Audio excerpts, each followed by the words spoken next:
Dave, welcome. Nice to see you again. Nice to Hello, hear kia you ora. again.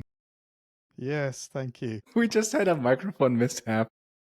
We did. It's been technical difficulties this morning. You had a video Yeah, mishap. I had a I microphone did. mishap. I'm not Like sure my, what the my camera third just thing didn't is, work. but And even now yeah, my lamp, like my ring light doesn't work. I don't know why. maybe Like that so was the we're third just like, thing. Because yeah, these things come in threes. So yeah, we've had all the technical difficulties. Now we've started the show. Cool, we've got that out of the way. cool. Plain Yeah. sailing from Like there. so my office is very dusty today because I did a lot of like working. Like Hmm. I put up a new lamp. It's gorgeous and wonderful and it lights my face right now. And it gives everything very soft shadows because it's a very soft, a big lamp. I love it. And I put up some shelves, but at the same time I did cover my entire desk in a like there's just a sort of Fine. tarp. Yeah. Okay, cool. Yeah. And so I'm wondering why. Why is my desk dusty? But yeah. When so my project here is I took all the shelves that were behind me down. They're going up on a different side of the room. Um, then I've put people may be able to see it. It's just up there to me a new shelf that I've not quite finished off yet that has I'm going to turn the camera, a projector on top of it. Or a beamer, as the Germans would say. Yeah. Yes. Or as the VJ community that I'm part of would say, Beamer is Ooh, definitely part of the nice. language. But the plan is that I've setting this room up so that I can actually do live streams potentially and have my visuals on a projector that obviously that's for me rather than the live stream, but will then be all part of, kind of doing what I do with visuals and showing that off to the world a little bit, maybe. Nice. So I hope you were doing like 1,000 Benny Benassi remixes. I will. That's gonna be yeah. I will see. I will see. I won't be DJing. I'll be doing the visuals. So I'm gonna have to find some nice music to sort of do stuff too. And that's kind of where Definitely I'm a do bit. all the TikTok trending sounds. Like, I mean, why wouldn't Well, you? yeah, maybe. I've got to figure it out because I need to look at like what you call it, DMCA, copywriting laws, Oh, right. DCMA. Copyright laws. Yeah. That's why I put your pirate ship down because there was a Lego pirate ship behind you There is a earlier. leg. Or like, Yeah, it's still in there. Once a pirate, always a pirate. Uh, no, so nice. I will figure it out. I would rather not be doing this with, either royalty free, quote unquote, AI driven stuff, or some of the royalty free stuff is just obviously lower quality because people just put it up for free. It can be. Yeah, I can Uh, see that. Or you could like not do it a live make it a live stream and then there's just like record without sound and then like put the sound in on TikTok, of course, but then that's yeah, like it's a God, lot that's of just such effort. a hassle. Yeah. So I'll figure out the format, and some of this will be show and tell and actually showing like how I get the different effects and that sort of thing. So I Yeah, that's suspect it's nice. going to be a talky thing like this, Hmm. and then a bit of a mix at the end, something like Right. that. But we'll see. Show and tell is so nice. Like my coworker Jihad has made a whole YouTube video about like, how he's using telemetry like notebooks, Hmm. and I love it. I love it so much. And it's That's also a cool. good driver of content. And he's so much better at this than I could ever be because like I'm good at like talking about bullshit, right? But like I get so self conscious talking about telemetry deck, especially because like I get lost in the weeds and Hmm. can't see the big picture because I'm so close to it, and he can, and it's really valuable. Yeah, it's a whole thing, right? When you are the founder, developer, like you're gonna be so close to everything, and then being able to step into that sort of how people actually use it, the customer side, it's difficult. It's really difficult. I mean, I get this with even with my app. I built it to use and play with, um, but then there's bits in the UI that I've had in the past where it's been a case of, well, I forgive that because I know what it's doing. Whereas when somebody brand new to it comes through it, they're like, I don't know how to put the effect on this thing or do this in this way. And I'm like, I never thought of it that way. That's, Tell I them they're mean, dumb and they're holding it wrong. yeah, have courage. Have courage, Daniel. I want to do the intro, but first I need to tell you like 3 more sentences about my new shelves. As I said, I'm going to put a link to the show notes of a picture once I post one on the Mastodons. But they're gorgeous because they are old. They're from the 70s. They have rounded corners, so they're round rects. Mm-hmm. And I painted them myself. Like I sanded them off and I gave them 4 layers of a deep matte purple color. And then Mm-hmm. I painted the edges into a very vibrant pink, and it's gorgeous. And they are shiny too, like, so it's really nice. Almost no painting mistakes, like, and I feel really empowered. And I'm like, oh, I'm so happy I built something and actually I fixed them to the wall, and the wall didn't come crumbling down. I'm just You really moved happy your with myself. camera up before we started recording, and I got to see them, and they do look awesome. And I had no idea that you had painted, like, done all of that. I thought you bought them like No, ready, no, no, no, like this, lacquered and painted and like like that. this is like acrylic paint, and it's supposed to be very like opaque, but it took Yeah. I took so many layers each time. Like I only have a small balcony, and I was like always like I was like walking around them like a flamingo, trying not to touch them while painting anything. Anyway, like no one saw that except my neighbors, and I'm sorry. I'm really sorry, your neighbors. Anyway, welcome to Waiting for Review, a show about the majestic indie developer lifestyle. Join our scintillating hosts to hear about a tiny slice of their thrilling lives.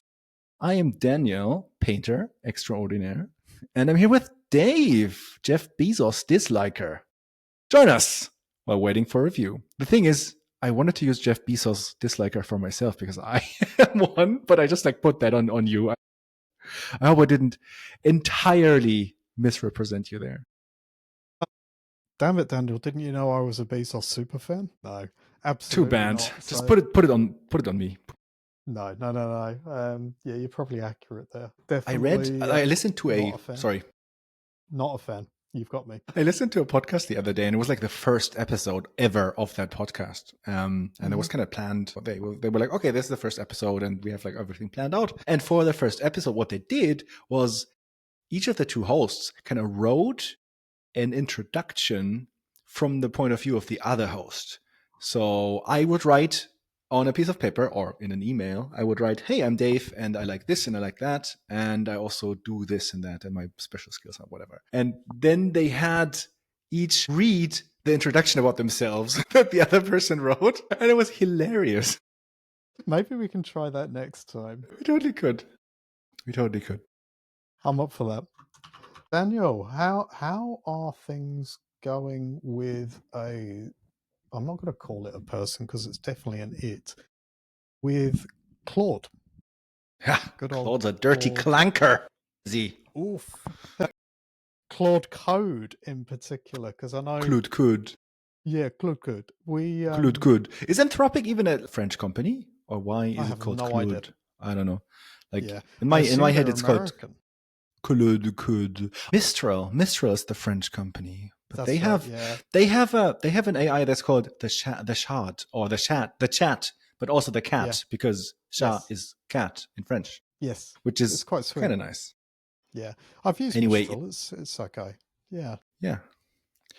Jumping right into it. So after last time we talked, you said, yeah, Daniel, please try Claude Code. And I was like, I guess I should try this. Yeah. And it looks interesting. It looks promising. It looks like it could take off some work. And so I made an account, downloaded or installed the and then what you do is like you tell it to init, and it will kind of look at your project and create a markdown file with a project description. And it will then later on always refer to everything that's in that markdown file as it's kind of a context. Like, so it says like, for example, I put it into the front end dashboard of Telemetry Deck, and it said like, okay, this is obviously an application called Telemetry Deck, and it's written in Ember.js, and it has very good architectural patterns. It said that, which is a bold-faced lie, and whatever. It will tell you that about the most basic of projects, I feel. Right. It said like, oh yeah, the roots are these, the API is at this point, and it's being used through that. Like most of it was correct. A few things were like factually wrong, but I corrected them. I also initted a markdown file for the backend server, which is written in Swift, and it was kind of the same. Like it was mostly correct. A few things were like wrong, but like whatever. I tried to do a very small change feature. I forgot which it was. And that it did that flawlessly. It was like really fast and really nice. And I was like, ooh, this is Yep. nice. Cooking on And gas. then I tried to do another small thing and it failed horribly. Yep. Yep. And it failed horribly because it understood the output of the build process. And there were a few warnings in there that were unrelated and always there. And so but it also like missed the big, like it says like warning error, and look at the warnings, didn't look at the error. So it like completely went into a loop. And I was like, oh, okay. And so what did I do? I was like, this is probably a good time to actually fix those stupid warnings, because most of the code base is not most, like at least half of the code base is basically just maintained by myself at Telemetry Deck. And so if there's warnings, I'm like, yeah, I'm gonna fix that someday, and they ignore them. But that's of course not good software development practice, right? And so I was like, you know what? I could fix those warnings. I could just like clean up a Yep. little bit. And so I did. Did you And clean the warnings, or did you ask Claude to clean the warning? I did ask Claude to clean the warnings, but it was like horribly wrong about it again. Right. I was like, really? I was like, okay, whatever. Like, I can't try this thing out before I fix the warnings. Once I got it down to a few warnings, it could actually fix the rest, because I told it, oh yeah, these type of warnings mean that, and these type of warnings mean that. And also, like one thing I discovered during the process is you can interrupt the Claude. Either you can press a key and it will just stop generating at all. Yeah, you can escape. And you can just like type in there like, you're completely wrong, like look at this instead, and they will just like continue and look at this instead. You can also just type without it stopping, and it's kind of like you're shouting across its shoulder, over its shoulder, and it's like, so that's kind of neat. It is. It feels rude. It's like I sort of end up, and again, I'm trying not to give it persona because it has none, but it feels like it's sort of like being an aggressive backseat driver or some sort of pair programming, really toxic pair programming. But like, no, that is part of how it can work, and you can do that.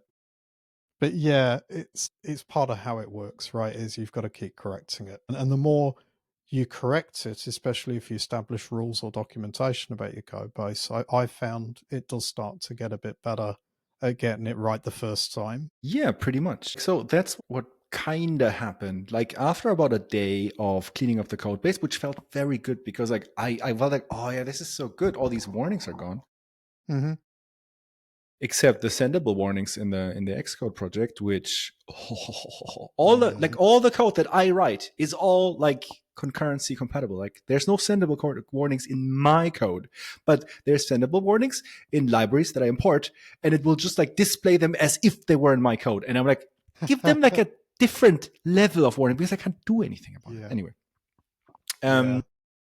So all the warnings were gone. Like it was pretty nice. I also deleted a ton of code that, because like Claude was like, oh yeah, the way to send data to Druid is the class called deprecated Druid manager. And I'm like, no, it's really not. Please. So I was like, is actually anything using this class anymore? And it's like, it wasn't. There was like exactly one call to this class, and I was like, oh, I can actually replace this with the non-deprecated Druid manager, which is just called Druid manager. So that's a nice cleanup. Yeah. And so yeah, I deleted like thousands of lines of code. I also because I also found like a whole area of the code that were never go to, that has to do with email sending, but like all the email sending is now like done by a third-party service. So I just like, instead I kind of built a Swift SDK for that service because I didn't have one. Was that Bravo? C episode, I want to say 12, 11 or 12, yeah. Couple back. Callback. So yeah. Also, I continued expanding the Markdown file. Every time like it ran into a thing that was kind of unclear, I updated the project README file. I updated the code to be a bit more readable, also less, I want to say confusing. If I am someone who's not used to this code, like how does it look like? And that also helped the AI, of course. And so after 3 days of like just cleanup and just making stuff nice, which felt very good, I kind of came back to Claude Code and was like, okay, now create a database migration. And it created a database migration. And it was like, all right, create a test for this migration. And it just created a test. And it was like, Was it good? Was it it was right? reasonable. It was a good scaffolding. Yeah. Like, Yeah. probably did a bit more, but like, it was like, oh yeah, this is cool. And then I was like, okay, I have basically like 10-ish small tasks that I'm just never coming around to because they are small, but at the same time they take like 2-3 hours per ish. Yeah, I just so it's like always like easy to deprioritize them, but I really would like them gone. Like just small user interface tweaks, that kind of thing. And especially for like web frontend user interface, these were really fun to do. Like I spent the whole day just like basically doing like, hey, Claude, reset everything. So you have an empty context window, and then look at these 3 files. They're doing this. These are the services they're using. These are the APIs calls they're making. And this is what they're displaying. And now I want the same thing, but very different. I want this to be that, and I want this to be that, and call it that, and off it goes. And that was like very cool. It felt like having a new video game. Like, oh, I can play with that. Yes, it's addictive. And then I did that the entire day, and I basically knocked all 10 of those out of off my to-do list. It was like check. So that was really nice. Also at some time during that day, I kind of upgraded from the 19 euro version to the 90 euro version because I wanted to use the bigger model, and I was out of tokens. Yes. Oh, out of whatever they. I was rate limited. It's got a window, right? And I also wanted to try Opus instead of what's the smaller one? Sonnet, right? Sonnet. Yeah. Yes. And so Opus was actually way better. Like some people like tell me like, oh, they can't see a difference. I could kind of. Yeah. And so day 2 of the actual using of the thing, I was like, okay, hey, do this refactor because I have discovered an architectural problem with the application and I want things to look differently. And it kind of just looked at things for 10 minutes or 20 minutes, and then it asked clarifying questions, which I kind of like. And then we talked about it some more, and then we clarified and we planned, and then it horribly bungled everything and didn't understand everything. Because, of course, being an AI, it can only look like at a handful of files. Like it can't look at the whole project. That's the entire reason why it has to be agentic and always like, look at this file, look at that file. So I kind of feel like I found the limit. Found the edge of the map with it. So that was kind of a downer. The other downer was at the end of that day where I like ticked off all 10 of my to-dos of the to-do list was I didn't feel accomplished at all. Like this is of course a very like soft feeling, but I feel usually at the end of a day where I like actually ship something, I feel like, oh yeah, I did that. That is so cool because I did it. Yep. And I also have like a very deep understanding of how it works. Just like a hunch, like if there's a bug or if someone tells me of a bug, I usually know like this is probably in that area. Like there might be a bit about this, like all this meta knowledge about the code, all this feeling of accomplishment, all this knowledge that, oh yeah, this is based on the patterns that I kind of established. I was missing that. I felt kind of hollow at the end, even though I was glad that the tasks were off the list,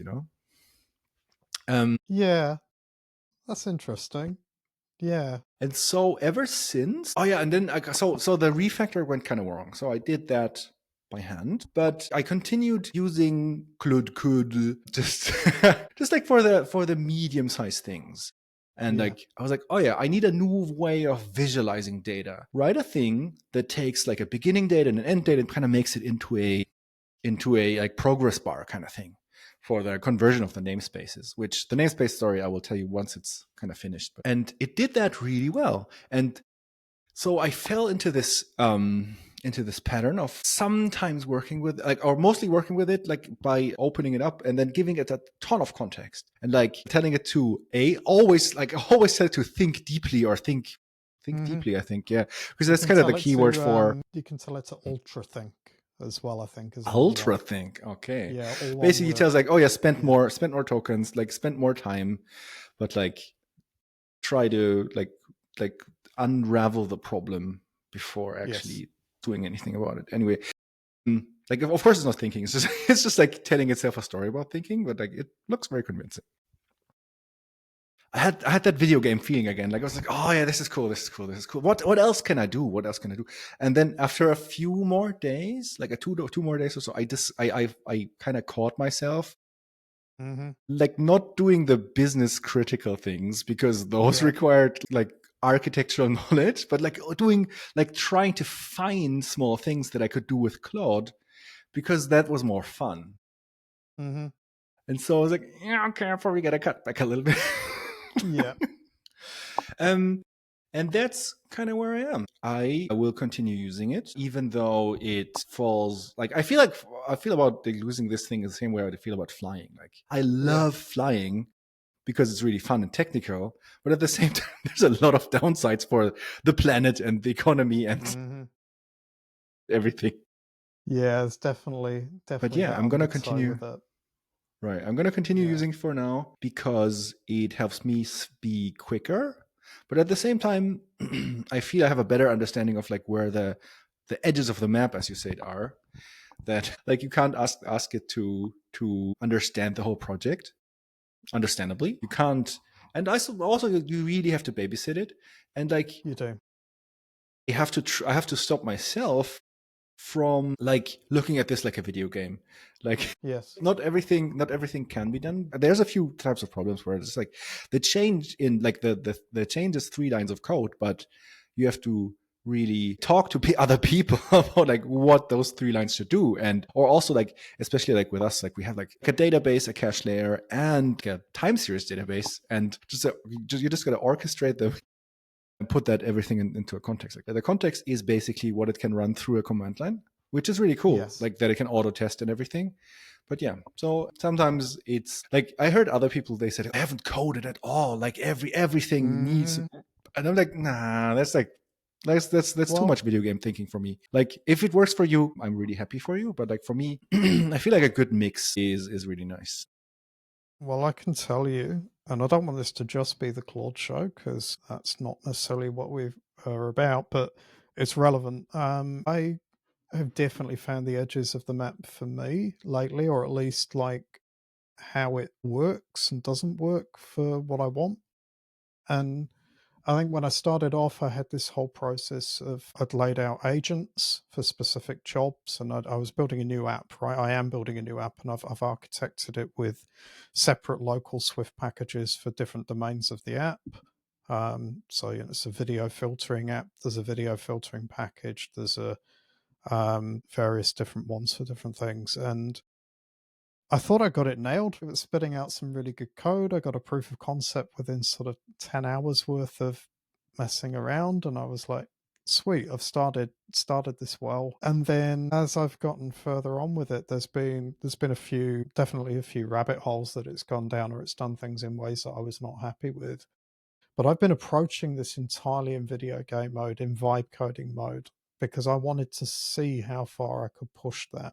Like, I'm curious, can I end up with an automation shop for doing a whole bunch of stuff? Is it really there yet? Like, because I wanted to know. And what I found is that it is and it isn't. Um, like I went, you mentioned orchestration before and the fact that you're having to orchestrate it. And that's true. At this stage, you with Claude Code, you should be in that driving seat with it. I went hard out. I tried to create an orchestrator agent and tell it about all the other ones, and that every task I give you, you've got to put it through this. Go. The orchestrator will then divvy it up to the other agents, and they can talk to each other. They had like contracts of how they would send requests to each other and things. And I laid out this entire system. And what happened? Well, it didn't work because Claude kind of refused to stick to the plan. And even though I was setting rules for this and I had this all there, it's really just not the way it wants to work. And B, I was flooding the context with all of these rules. And so then the amount of capacity it had to then actually get across any given request was fried. I was holding it wrong, right? Not the right way to work. But I took it to this nth degree and then pulled back and went, yeah, this isn't working. And now I've learned about this edge of the map. So I don't feel bad about it. I wanted to just see. what I'm now doing is I went through and I stripped everything out. I took all of my agents out. I took everything out of Claude MD, started again. And what I'm gunning for now is actually a very concise set of rules, as short as it can possibly be. And then using Claude's, because Claude now has sub-agents and it's got a whole system for it. And you can work with it to set up agents. When I started, that wasn't there. So I'd created these things and told it to run with them. So I'm going to give that a try, because the way the sub-agents work is they have their own context. So they're like a background thread to the main context, and that then means you can specialize better because they can load in or out the info that they actually need. But to do that, I'm going to have to do something similar to yourself. I've got documentation over the code base, but I actually want to fragment the documentation down so that it is specific to the different areas, and then potentially even make sub documentation about specific bits. And I can have it write a bunch of this and then I can review. So this isn't like I'm going to labor for the next week or two writing docs. But then what I can also do within that is call out certain bits where it's gotten itself into trouble before. Because I've had a lot of moments of like, right, you've added, I was adding presets for my effects. I've got a preset system that I designed. It has using everything's codable. So I pull presets out of a JSON file, and they've got filters defined in them that are then chained together to achieve the overall effects that I'm running in the app. And every time it's adding these things in and then doing stupid things like, okay, it's got a UUID, but I'm just going to make something up that doesn't conform to the UUID format. It's just a string. And it's like you're dealing with a forever junior at that point. And that's actually It's an doing artificial juniors intern. yeah, and that's actually doing juniors and interns a disservice, right? Because most of the ones I've worked with do actually listen. Um, yeah, I mean, at some point I've had to question, am I wasting my time here? Is this is actually a bit of a fool's errand? You are.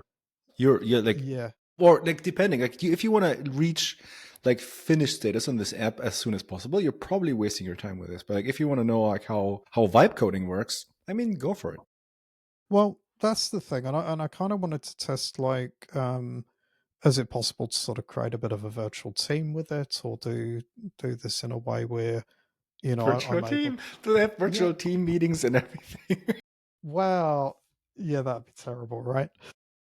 So I'm in this borderland at the moment where there's definitely benefits to using it, and I'm enjoying the fact that it can like go and document my code for me, and then I can read it through and correct the bits that are wrong, and it's much quicker than me sitting Ooh, down I and hate doing that, you by the know way. Like I'm really sorry, but like every time I ask an AI, like be it ChatGPT, be it Le Chat from Mistral, or Mhm. which I actually use quite a lot, to be honest.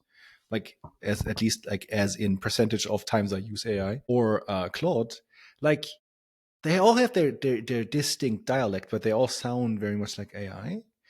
Yeah, And I feel like every time I make them like create text, I feel like I have to go through basically every single sentence and rewrite it because I can add so much more meaning into each individual word. It's like it's always mhm.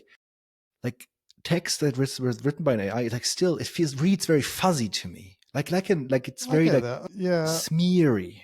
it is a bit, but I'm not finding that too badly, because again, I'm telling it to be concise and I'm telling it to read from the architecture I've laid out, so it's echoing a lot of stuff that I've already put some time into. But then it's going into the finer details of like, this is the model for this, and this is how this connects through to here. And I don't mind that being clinical or fuzzy. Even like fuzzy I mind if it's not right, but I don't mind its dialect there, because it's the one that's going to be reading this right now. I'm not Yeah, well, giving this that's what I to mean. Like somebody else. you could put in so much more meaning, but if you just like Mm, have an AI produce things that it consumes, like I mean, this is just a feeling, right? I mean, I might be wrong, but like I feel yeah, like there's going to be nuance lost, and because that loss is amplified over so many yeah. layers, it's actually like measurable.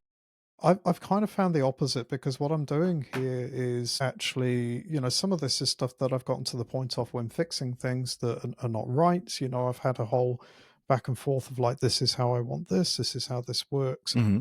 And then it's writing up something from that as well, and then adding that to the document base. So some of it is about saving a conversation, if you like, or saving that context so that I don't have to keep repeating it. Like the third time round, I'm like, for God's sake, this is how this works. We just need to document this and yeah. I told it. Yes, the project, the compilable code is in a subfolder of this repository called telemetry deck. Like, add this to your Claude file, because every single time you try to build this, the project is like, file not found. Where is the file? I know. I've Wait, got to I'm go going to and do it. search for it. It's in a folder called telemetry deck. Yeah. Yeah. So I think we can probably move on from talking about Claude, 'cause we've given it a long time, but like, But I have one more complaint, yeah, actually. Like, go for it. even if the Claude has given me, like, is making my life easier right now. So no questions there. And they want like $90 a month, fine. But if you are a software as a service company that wants 90 of my very hard-earned euros, have a user interface that is actually like understandable. So there is claudecode.com, I think, or claudecode.ai, which is where you can subscribe to Claude Code. But there's also anthropic.com, which is the makers of Claude Code. And so if you go to Claude Code and then they say like, okay, I want to pay for this, then they kind of make you make an Anthropic account and then bounce you back and then subscribe you to the. But then at the same time, like if you like look at the Claude Code site, it tells you, no, we can't tell you usage details because like usage, we just have all the usage. Don't worry about it. And also, like right below, it tells you, oh yeah, the usage is over at the Anthropic side. And on the Anthropic side, it's like usage. No, you have nothing here. You have a free account. Like we don't know anything about that. And then I spent like an hour probably, because I remember you telling me that I could only use Opus in the bigger in the max plan. In the bigger plans. And like, do you think the documentation would tell me that? The documentation told me all the models are in the smaller plan. It was wrong. But they have like 3 different documentations. Well, they were. And there was like, okay, I'm gonna ask the AI, how can I enable the Opus plan? Because how can I enable the Opus model? And it's something like, yeah, you can enable different models using the /model command. Yes. I'm like, I feel like am I going mad? No, not at all. They shifted Opus to the higher paying max plan rather than the pro plan.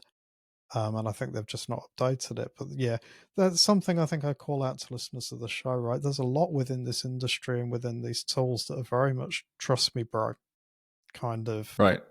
Like all the knowledge right now is just like idiots talking about it.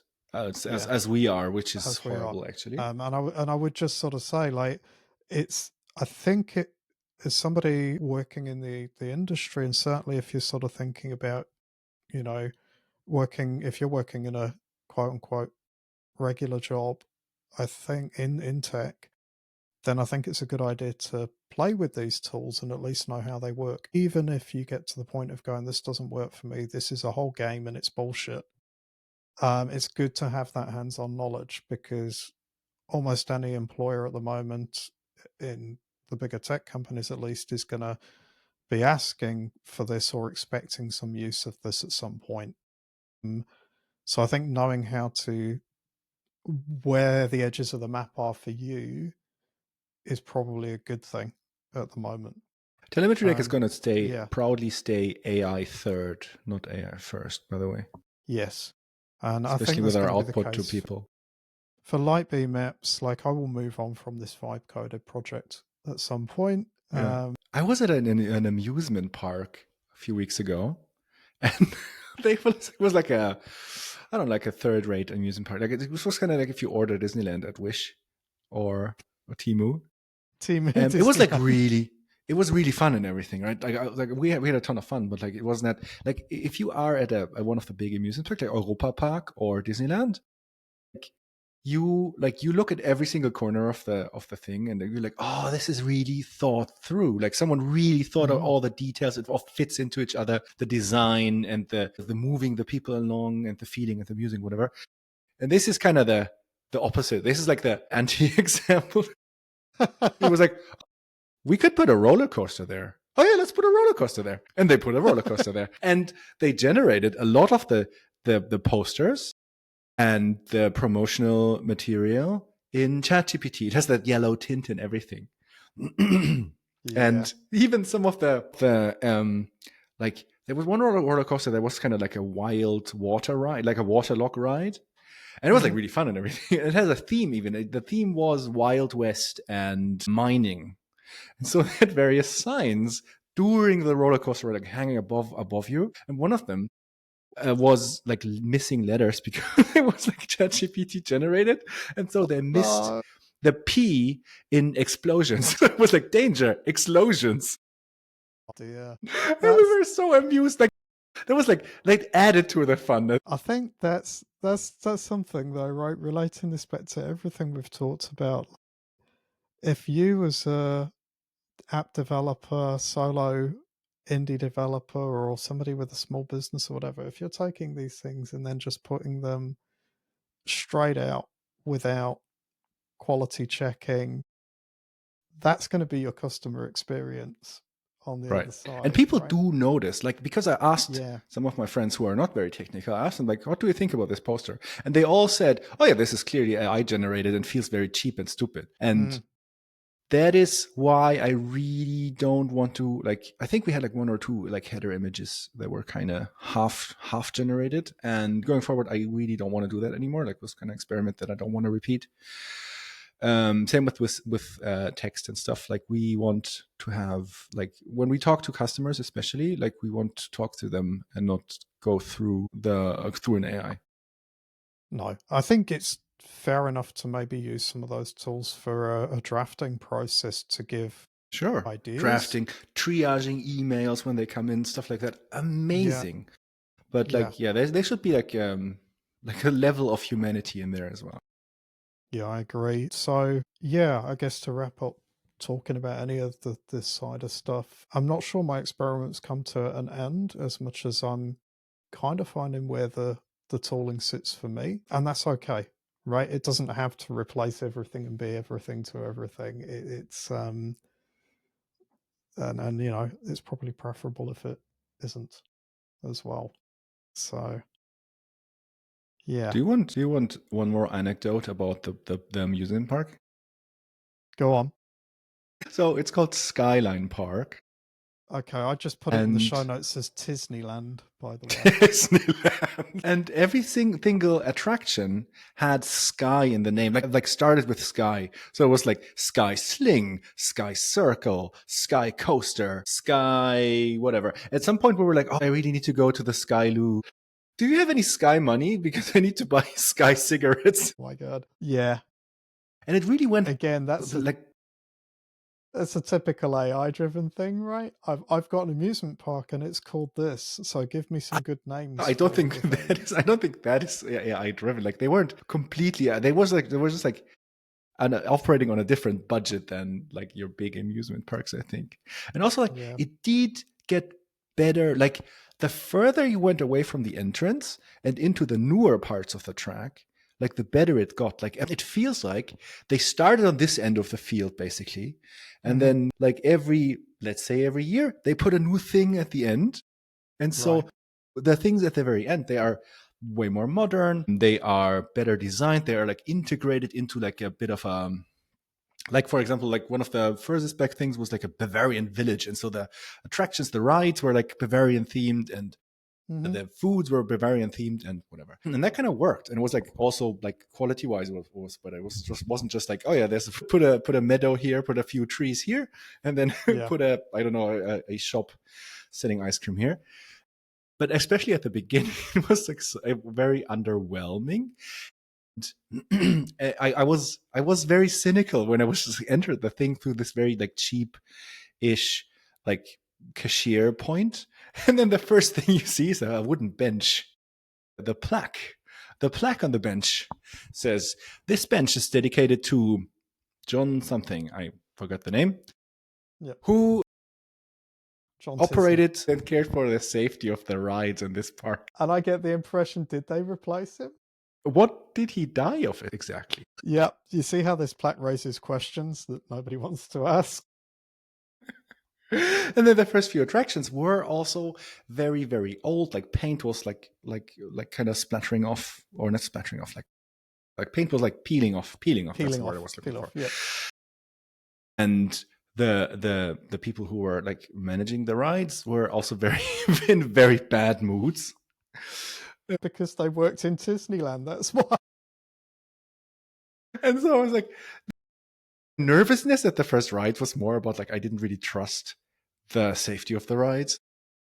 Like, and so I was like in a very like critical, cynical mood, especially at the beginning. But it got better and better. Like I like my friends were there, the rides got Yeah. better and better, and had Okay. like, and so like towards the end, there was like one thing that was kind of centrifuge, where you just stand in this high cylinder, and then it kind of rotates very quickly, but it has a whole Yeah. had a whole story around it, like, oh, you're going down to the reactor of the crazy professor or whatever. And then the floor kind of like, and so it rotates so fast that you're kind of pressed into the sides of the cylinder at like, Yeah. feels like 2G or something. It was definitely more than 1G. So like it was hard to raise your arm, and the floor just like drops like 20 centimeters or so, like, and it feels like you're just like exploding there. That was really, really fun. So the sky circle, which is like this like really like craziest roller coaster I've been to. So yeah, it was fun, but everything was sky themed. I'm glad it was fun in the end. That would have It been a was, bit yeah. rough if it was just Disney all the way around.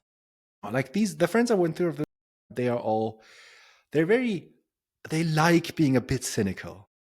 Mm-hmm. I'll tell you something. Did you get a photo of any of the ChatGPT generated text? No, because that was during the ride, so I couldn't take a picture. Right. Yeah. Shame. I was going to just ask if we could see it. No, but tell me a bit more about your new app. I'm not sure if we've got time for me to go deep on it, but it is a video filtering app, and I can show you. I can maybe show you. Let me see if I can share my phone again, because I think we've done this before and it's worked. Yeah, so you'll have to audio describe it if I'm going to do that. I will. But let me just bring it through. So in the meantime, I've added warning explosions to the list of possible titles. Yeah. The other ones that Dave wrote in there. I really hope it's going to be one of those. I'm not going to say any of them, and then No. Should I? I think we've got some options. While I'm setting the camera up, do that. So Daniel goes to Disneyland, which is kind of nice. But above that is, my context is bigger than yours, which I would very much like to rip out of context and have it. Yep. Maybe I should like put this here or something, like just behind me. My context is bigger than yours. It's bigger than yours. Yeah. Let's have some more toxic masculinity in here. Like toxic masculinity has never like harmed anyone, has it? Like thousands and toxic? millions I of. hope that's not too toxic. It's not too toxic. I mean, like millions of women and millions of men. But apart from that, millions of NBs probably. No toxic. Okay, toxicity. We have a share. All we have a share going what on. Have we got? Let's have a look. I see an iPhone screen, and it has a camera that is displaying Dave, and he's very much like he's interacting with the camera. There seems to be some sort of freeze framing in there or something. Oh, I took a video of yourself. Okay, so that's how it was like. Yeah. And so you're selecting parts of the video to loop. Is what you're doing right now, I think. Yeah. But if you look at the UI, what I've got is I've got the previews at the top. There's a trim bar just below it, which we can toggle on and off. I haven't really decided the full vertical layout of this middle bit yet. I like the trim bar. It's very iOS-y. Yeah. And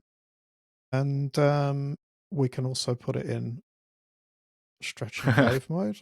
4:3 mode. Yeah, there's a little bug. Is there 4:3? That was square. Like this is 4:3. It's 4:3 now. Yeah. It's like below that there's filters. I've already have selected clear, but you can also have warps and white noise, interlace and noise. And also the app has a title that's called Lightbeam VHS. So I assume once you press those buttons, you're going to see some VHS effects. Yes. So we've got various different effects on the warps scan one. lines. There's all sorts of things. that I've got in Bottom this. bottom warp offset. Yeah, so they're all very technical at the moment, right? Don't warp the bottom. And I'll show you one of the things I've done. A lot of these are like single core image filters or Oh, metal shaders that do specific things. Like there's an interlacer there on the screen that makes it look a little bit interlacy. It's got question. some bit. Go on. Because you're like very into like exploring what AI can do these days. Like, have you Hmm. considered like doing an AI like filter? That's quite funny because no, I don't want an AI filter in this app. I just want it to be working with shaders right now. Um, some of the there are some things within AI filters that I wouldn't mind exploring in the future, but not for this app, because I know, or my instinct is that I can get better control over how I want these things to work by having them as individual shaders that I then chain together. Whereas if I was to do an AI filter for this VHS style of effect, I'd have to get something trained on a load of old VHS videos, and I think that would be an endeavor that would take me a lot more time and I would not be interested in because I don't think the output would be what I wanted it to be. So I you think want it to stopped control presenting, them but and chain them together. yes. So I can show you that in a second. And let's actually make sure it's still sharing. That should be there. So if we go all the way to the side, you can't literally see the chains here, but if I load up this one, what you will first notice if I go to adjust it is it's got 25 parameters there, Daniel. Wow, that's a lot of And parameters. and it's not a single shader, it's like 4 or 5 of them chained together, and then all of their Oh, parameters it are has then chroma surfaced. bias. I know what that Apparently is. That's cool. so. And luma bias and saturation and contrast, but a It lot. looks like a very cheap home video with all Exactly. the And that's kind of the filters. idea of the effects, right? So the point of this app is that you can load any video in and make it look like an old home video off a camcorder or whatever. I'm not there yet. And you can see that with how the effects looking. It's not quite what I want it to be. But the point here is that I've set up all these shaders. I'm adding in different ones to do different things. And I've got a whole system that now does that for me. And it's letting me then tune these things. Now, users will not get this. Users will not get this UI. They will get presets. They'll get bits of it. They'll get the presets. They will get the ability to change maybe 2 or 3 things in a preset or turn things on and off. And the presets will be tuned to different like types of look, and they'll be named accordingly. So it'd be much more like your standard filtering app where things are an aesthetic and you then play with a couple of bits. I might figure out a pro mode later on to let people really play with the depth of it.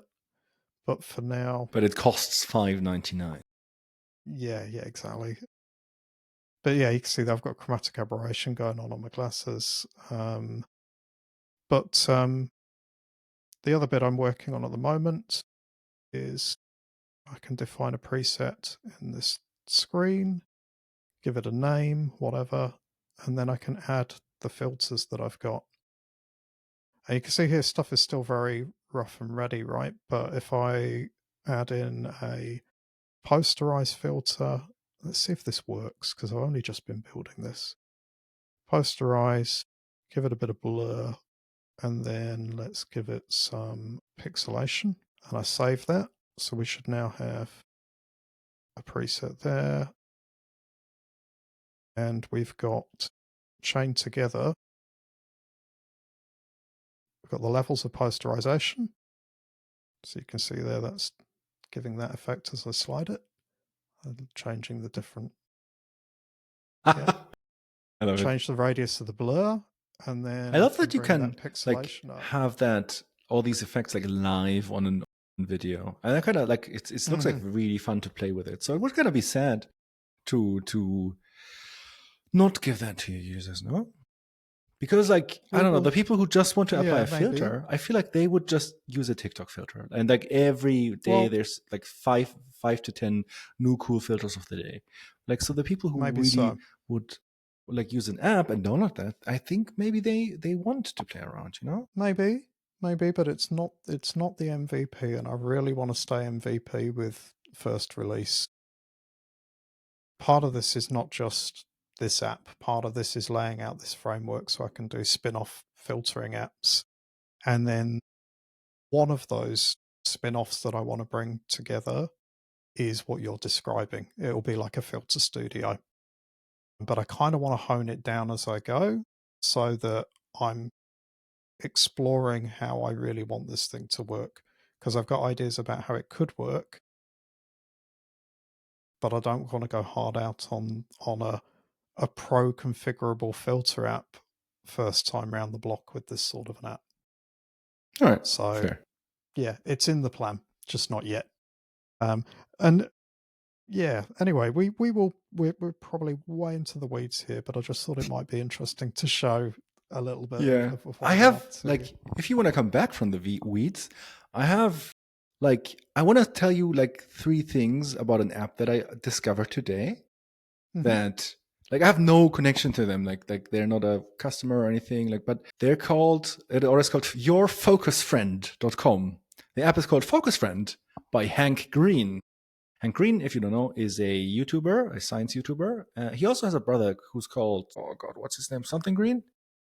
I'm blanking on the name of the brother. Anyway, the brother is a literary author, also kind of well known. He wrote a few kind of nice things, I think. So the only Anyway, person whose name ends in Green I can remember is Tom Green. I think his name was. no, He's a no, very different that's person. yeah. Anyway, Focus Friend is an app that where like it's one of those idle games where you kind of have a creature and you like in this case a bean and you have to buy that bean things to decorate its room. I put a link in the show notes to the website as well. Hmm. Um, you know how you have these games and like, you really want to have a computer for the bean or a, I don't know, record player or whatever. In this game, you can earn like currency by setting a timer and then staying away from your phone for the length of that timer. So you tell the thing, hello, I will now focus for, I want to say 30 minutes. And you say start, and then the bean will start knitting socks. And then if you use your phone before the 30 minutes are off, the bean says, oh no, I'm distracted by you using your phone. I'm sorry, all the socks are gone. But if you actually, or like the socks that I was gonna add Yeah, to your yeah. pile of socks are gone. But if you actually manage to keep away from your phone for 30 minutes, it says like, hey, you're welcome back. I created, I don't know, 24 new socks. And then you can use the socks to buy record players or whatever. It is adorable, delightful. I think specifically geared towards ADHD people. I love it. It's like they are making money. You can actually buy stuff with actual money in the game as well. And there's like 1 or 2 features where you can have like an allow list of allowed apps during the knitting, and that is behind a Okay. paywall. But I feel like this is a fantastic example of an app that is not predatory, very playful, very cute, kind of addicting, and also like trying to help people along the way. I love it. I love the existence of this app. I'm gonna give that a look. Yeah, it's kind of like a Tamagotchi, right? In Yeah, some kind of. ways, it's quite sweet. I mean, I'm looking at it now; it looks very cute. Um, so yeah, thank you for that, Daniel. I'll give that a look. And I think we need to wind down now. Yeah, yeah. I'm gonna wind us down. I think so. Like sometimes we get customers for telemetry deck that I have not yet secured their like permission to talk about them, Hmm. even though I really, really like their service or their whole deal or their application or whatever. So I'm just gonna wind us down, and then I'm just gonna watch maybe Jetlag the game on my favorite streaming service, or maybe I don't know something else on my favorite streaming service. Maybe 17 pages, the documentary that I really like. Anyway, thank you so much for Nicely listening. skirted. Please rate us on iTunes and YouTube. Send us emails at contact@waitingforreview.com and join our Discord. The link is in the show notes. Dave, where can people find you on the internet? That's a good question because I discovered that one of my Instagram links on my website was broken the other day. So It's maybe I need to broken. yeah, I got the wrong thing because I changed my profile. So what I'm going to tell everybody today is just go to lightbeamapps.com. That's probably the best place to just find my apps, and links should be updated by the time you go there. I still love Mastodon, so find me at daniel@social.telemetrydeck.com, even though I'm paying more and more for that service because like our database just keeps getting bigger and bigger and bigger. All right, Dave, have a fantastic day. See you soon. And I want to say bye. Take care, Daniel. Catch you soon. Bye.